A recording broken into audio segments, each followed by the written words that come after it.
There you go. So I loved Shakespeare when I was in high school. I loved reading Shakespeare, and what first drew me to Sons of Anarchy was like that it is a direct parallel to Hamlet, and I just think that is so brilliant in every single way, and that's how I watched that show. You know, I was looking for those parallels.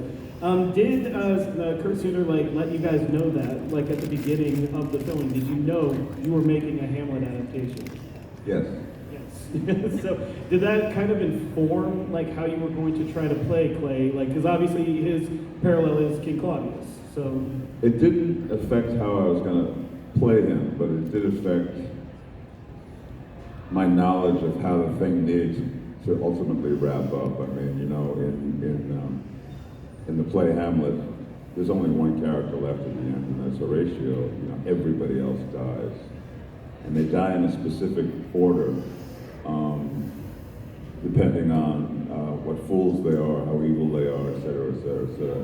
The wrongs that they have done kind of inform the order in which they meet their maker, meet Mr. Mayhem, as it were, although I don't think Shakespeare heard that phrase before.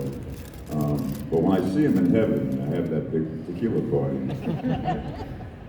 So Shakespeare, how did you meet Mr. Mayhem, if I may ask? Anyway, that was supposed to be a joke.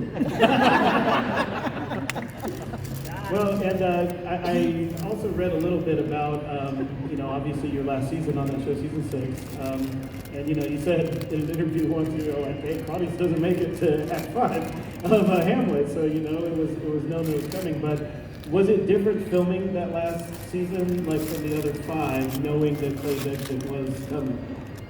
Well, it was really difficult for the last season because he isolated me from the group. I mean, one of the pleasures of being on that show was being part of the community. I'm sitting around the chapel having those scenes with the other members of the club and hanging out with the guys.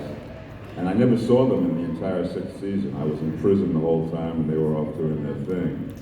And it was only when I was to meet Mr. Mayhem when they sprung me. They sprung me only to kill me. And if that's a spoiler for you guys, 17 years after the show ended, I'm fucking sorry, but I hate to ruin it for you, but I didn't make it to season 7. Exactly. But all right, let's go over here to some fan questions for you.